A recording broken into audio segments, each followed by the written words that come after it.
중국도 초기에는요 정말 되는 게 없고 안 되는 것도 없고 뭐 그냥 개판이었잖아요. 근데 요즘은 뭐 괜찮습니다. 중국도 빠르게 체제가 전환이 되면서 정말로 많은 좋은 것들을 받아들이고, 특히 옆 나라에 한강의 기적을 이룩한 우리 대한민국이 있어서요. 대한민국을 벤치마킹하고 뭐 세무 어떤 관련 법안 같은 경우도 많이 벤치마킹을 해가지고요. 굉장히 빠르게 변화하고 있습니다.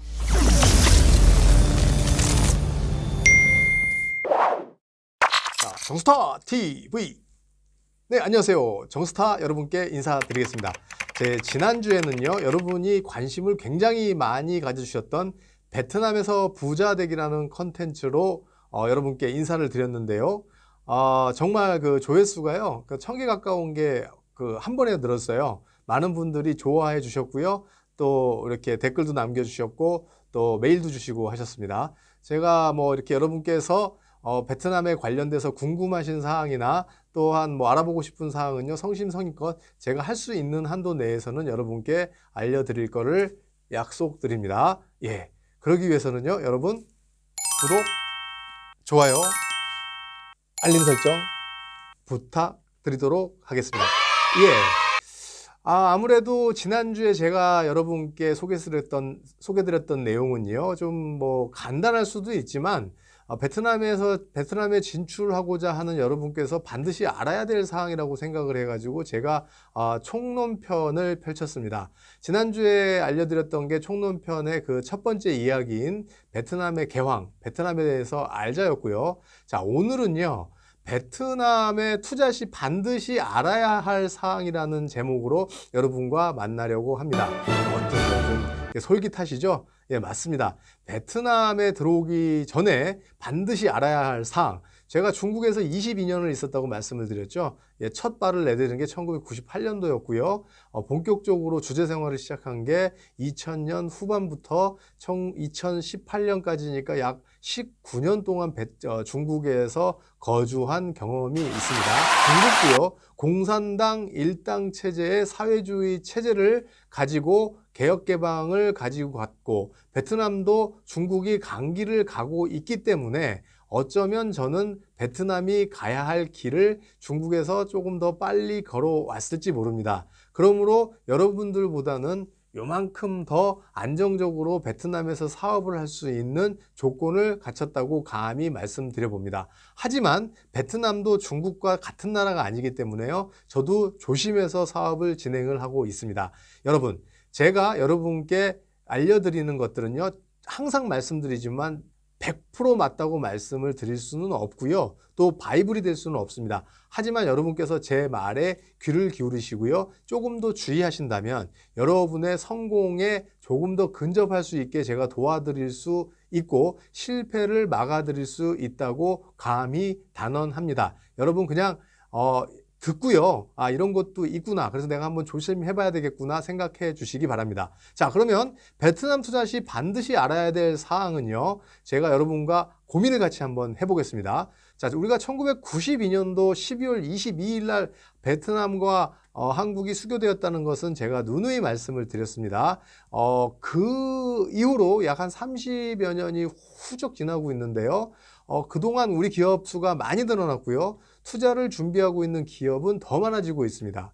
네, 그에 비례해서 물론 베트남 투자 방법을 잘 알지 못하고 막무가내 투자를 진행하는 기업 및 개인들도 많아지고 있는 것도 사실입니다. 죄송합니다. 제가 막무가내라고 말씀을 드렸습니다. 예, 철저한 조사 없이, 사전 조사 없이, 시장 조사 없이 사람의 말만 듣고, 주위 사람들 말만 듣고, 언론의 말만 듣고 국가정책이 이러니 될 것이다라는 막연한 생각만 가지고 들어오기 때문에 제가 감히 막무가내라는 말씀을 드렸습니다. 죄송합니다. 정말로 주의하셔야 되기 때문에 그렇습니다. 자, 그러므로 저는 이 시간에요, 자, 투자 조사 단계부터 법인 설립 단계까지 유의해야 될 사항에 대해서 여러분들과 함께 가볍게 한번 짚어보고자 합니다. 가볍게 짚어보지만요, 반드시 알아야 될 사항들이 많으니까요, 여러분 꼭 생각하시기 바랍니다. 자, 베트남 투자의 첫 단계로 투자를 위한 조사는 어떻게 해야 될까요? 제일 중요한 게 조사예요. 자, 대전제는요, 명심하시기 바랍니다. 자, 한국과 베트남 관계에 있어서 한국이 베트남에 투자하는 것, 그리고 양국 간 교역량 등의 경제 규모가 상당히 늘어나고 있지만요. 양국 간의 투자 환경하고 시장이 완전히 다르다는 것을 여러분께서는 명심하셔야 됩니다. 반드시 명심하셔야 됩니다. 완전히 다르다라는 베이스에서 출발하셔야 됩니다. 베트남 사람들이 한국과 유교 문화라서 가까운 점이 있고 뭐 정이 있는 민족이고 많이 닮아 있고 뭐 이렇게 말씀하시는 분도 있지만요. 그거는 그냥 인간적인 면이고요. 투자를 해서 이익을 내야 되는 기업 및 개인의 입장에서는요. 시장이 완전히 틀리다는 것을 명심하셔야 된다고, 이게 대전제가 돼야 된다고 여러분께서 생각해 주시면 감사하겠습니다. 그러므로요. 외국인 입장에서 생소한 투자 관련 규정을 파악하고요. 투자하려는 업종에 대해서 시장조사와 투자 환경조사를 진행하는 것은 필수적입니다. 반드시 해야 됩니다. 제가 반드시란 말을 너무 많이 했습니다. 그 기간이 어느 정도 될지는 여러분께서 정하셔야 되고요. 이 두 가지 반드시 지켜주시기 바랍니다. 제가 22년 해외 경험을 하고 있는데요. 우리 기업이 의외로 초기 투자를 진행함에 있어서요. 체계적이고 종합적인 조사를 안 하는 경우가 너무 많아요. 그래서 실패하는 경우를 굉장히 많이 봤기 때문에요. 그래서 중국에 투자하면 다 망해서 들어간다. 뭐 베트남에 투자하면 망한다라고 하는데 일본 기업들이나 유럽 기업들이나 미국 기업들은 또 성공하는 기업들이 많이 있거든요. 그에 비해서 우리가 많이 나왔지만 실패한 기업이 많았다는 거는요. 한번 반성을 해볼 여지가 있다고 생각합니다. 자, 투자 환경 조사는요, 보통 물류 여건이나 임대료, 지역 방침 또는 인허가 입지 조건, 지역의 인력 수급 및 인건비 수준, 뭐 환경 규제 여부, 원자재 수급 여부, 관세 여부, 뭐 여러 가지 기타 등등 다양한 것을 조사하게 됩니다.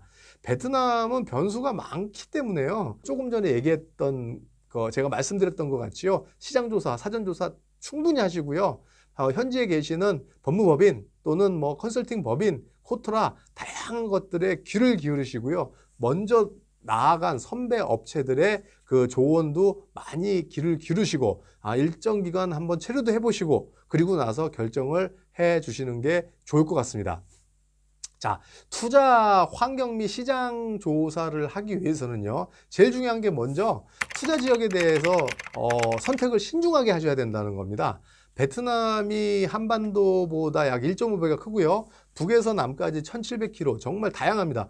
제가 곳곳을 다녀보지만요. 정말 문화도 다양하고 이게 같은 나라 맞아? 이럴 때도 있고요. 사람들의 사고방식도 다양하기 때문에 여러분들께서 직접 경험해 보실 수는 없기 때문에요. 여러 문헌, 그리고 또 그 컨설팅 다시 계속 말씀드립니다. 법무법인, 코트라, 중소기업청 다양한 경험을 가지고 계시는 분들께 조언을 해 가지고 베트남 진출을 고려하시기 바랍니다. 몇 번째 강조하고 있습니다. 자, 이제는 더 이상 강조하지는 않겠고요. 자, 아무튼 북남으로 길게 뻗은 베트남이에요. 이렇게 길게 뻗어서 이렇게 S자 모양이라고 하죠. S자 모양으로 길게 뻗어 있는데요.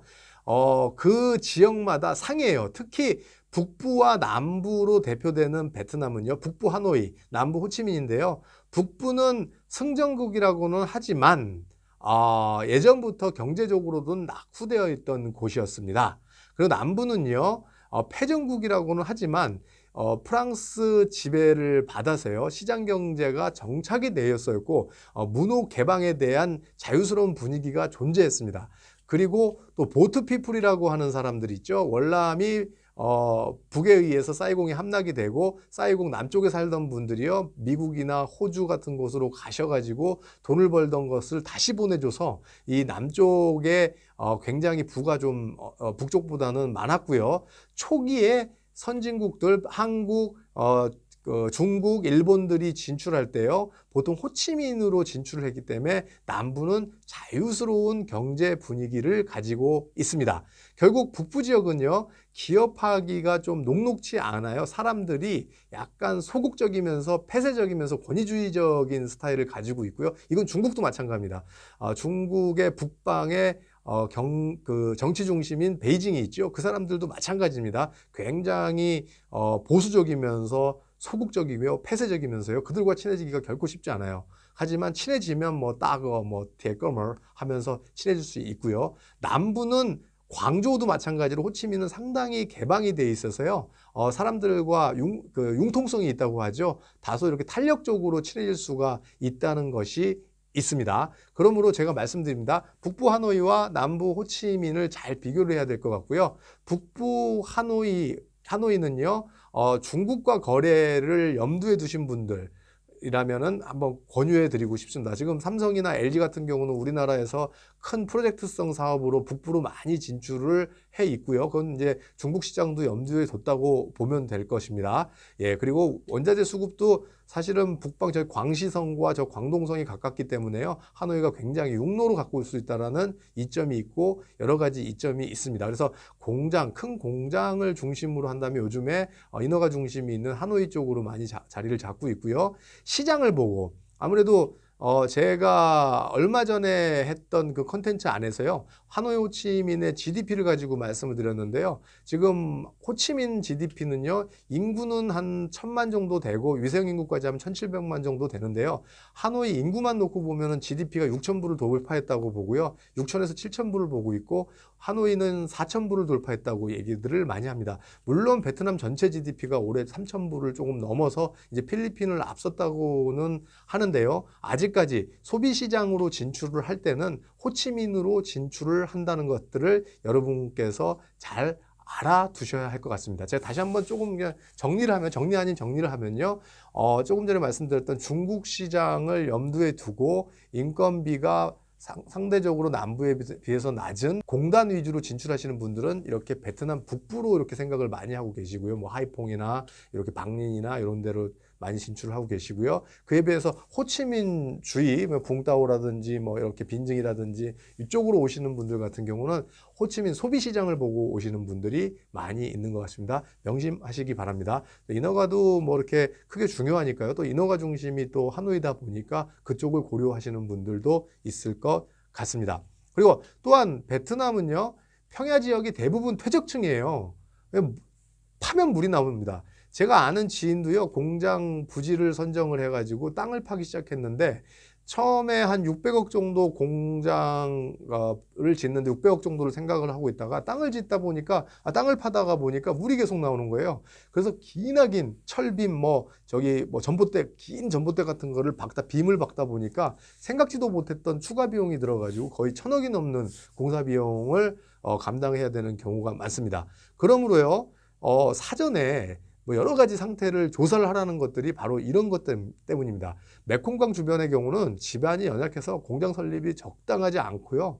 특히 예기치 않는 홍수로 인해서 피해까지도 굉장히 많이 나오고 있어요. 그러므로 공단지대, 베트남 정부에서 좀 조사를 하거나 여러 사람들이 조사를 해가지고 조성되어 있는 공단지대가 아니면은 결코 들어가서는 안 됩니다. 좀 싸다고 해서 들어갔다가는 큰 낭패를 면치 못합니다. 인프라도요, 정말 베트남은 없는 게 없는데 있는 것도 없어요.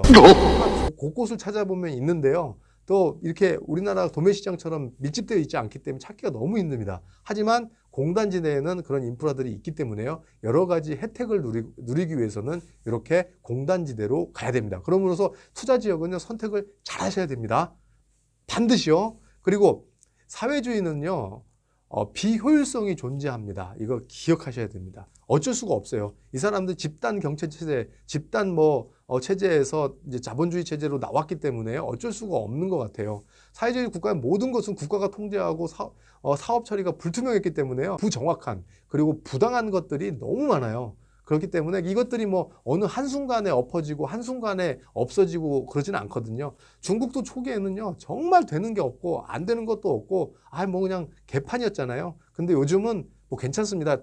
중국도 빠르게 체제가 전환이 되면서 정말로 많은 좋은 것들을 받아들이고, 특히 옆나라에 한강의 기적을 이룩한 우리 대한민국이 있어서요. 대한민국을 벤치마킹하고 세무 어떤 관련 법안 같은 경우도 많이 벤치마킹을 해가지고요. 굉장히 빠르게 변화하고 있습니다. 베트남도 그럴 겁니다. 하지만 지금은요, 너무 낙후되어 있다는 것은 사실입니다. 그리고 각종 제도 및 규정이 없어요. 얘네들은 법령은 있는데요, 시행령과 시행세칙이 없어요. 법령만 있으면 시행령과 시행세칙이 없으면 그 법은 정말 무용지물이잖아요. 그리고 많은 법들이 2016년, 여러분들께서 변호사님들과 자문해 보시면 알겠지만요, 정말 많은 사회법, 경제법들이요, 2016년 기준으로 해가지고 부동산법도 마찬가지입니다. 개정이 돼가지고 현지에서 열심히 공부 안 하는 변호사들도 지들도 몰라요. 정말로 모르기 때문에 열심히 변호사들 만나고 컨설팅 업체 만나는 것도 정말 복입니다. 한국 변호사들이요, 제가 죄송하지만요, 그분들이 오래전에 오셔가지고 2016년 이전의 법령을 가지고 얘기하시는 분들도 굉장히 많더라고요. 꼭 공부 스터디하는 변호사님들을 만나고 컨설턴트를 만나야지 여러분들께서 좋은 정보를 얻을 수 있을 것 같습니다. 자, 무슨 얘기하다가 이렇게 됐죠? 예, 아무튼 각종 제도 및 규정이 미흡해서요, 공무원들이 자의적으로 해석을 많이 해요. 그래서 담당자가 바뀌면 얘는 됐는데 얘가 안 되는 거예요. 그래놓고 하는 말이 야, 걔는 걔고 나는 나다, 이런 것들이 많았어요. 저희도 문화를 하는 회사이기 때문에 뭐 이렇게 허가를 받으려고 하면은 어떤 데는 쉽게 되는데 어떤 데는 안 되고요. 또 누구는 된다고 해놓고 누구는 안 된다고 하고요. 일주일 전에 우리가 허가를 없이 해도 된다고 해가지고 시작했는데 일주일 후에 오더니 니네 왜 허가를 안 받았냐 그러고 돈을 요구하고 이런 것도 있었습니다. 예, 이 돈도 문제가요, 이렇게 공무원의 임의적인 거에 의해서 많이 결정이 되다 보니까요, 뒷돈을 요구하는 분들이 꽤 있었어요. 이런 것들을 베트남에서는 뭐 그냥 커피값, 뭐 장미값, 플라워 로즈피인가요? 장미값이라고 얘기를 많이 하는데, 시장 도입이 시장 경제 도입이 일천하니까 나올 수 있는 거고요. 베트남의 경우 관계 공무원 및 프로젝트 담당자가 영향력이 굉장하니까 이것들은 피할 수가 없는 것 같습니다. 이것들이 중국처럼요, 빠르게 한국을 벤치마킹하고 정부가 열정을 가지고 제도를 정착시키고 규제하고 하는 것들이 많아지면요, 이게 점점 좋아지겠죠. 그래서 베트남에서도요, 원활하게 이렇게 사업을 하기 위해서는 관시가 중요합니다. 중국 관시가 있죠. 베트남에도 관시라는 말이 있더라고요. 근데 한 가지 차이가 있어요. 저 개인적인 소견입니다. 하지만 경험에 의한 겁니다. 제가 느낀 중국의 관시와 베트남 관시요, 중국은 한 18년을 살았기 때문에 어느 정도 정확하다고 말씀을 드릴 수가 있는데, 베트남은 이제 2년에서 3년을 가고 있거든요. 그렇다고 해서 짧은 기간은 아니잖아요. 제가 여러 가지 인허가 문제, 여러 가지 이제 사업을 진행하면서 공무원들도 만나보고 기업인들도 만나보고 뭐 경찰들도 만나보고 한 결과 느낀 거는, 지금은요, 어쩔 수 없습니다. 느낀 거는요, 중국 공무원들이나 공안들이나 이런 사람들은 예를 들어 가지고 부탁을 해서 돈을 이렇게 줬을 때 결과가 반드시 나오는 반면에, 베트남은 그렇지 않다라는 느낌을 조금 받았어요. 좀 더 요구하거나 이런 것들이 있는데, 이런 것들이 많이 개선되리라고 보고요. 우리도 이런 제도적으로 많이 법들이 정착되고 시행령, 시행세칙이 정착이 돼서요, 굳이 이렇게 뒷돈을 주고 안 할 수 있는 사회가 빨리 왔으면 좋겠어요. 그게 대한민국 입장에서도 좋고요, 우리 베트남 입장에서도 선진국으로 갈 수 있는, 너무 띄었나요? 너무 비약했습니다. 죄송합니다. 개발도상국으로 갈 수 있는 그런 키 포인트가 아닌가 합니다.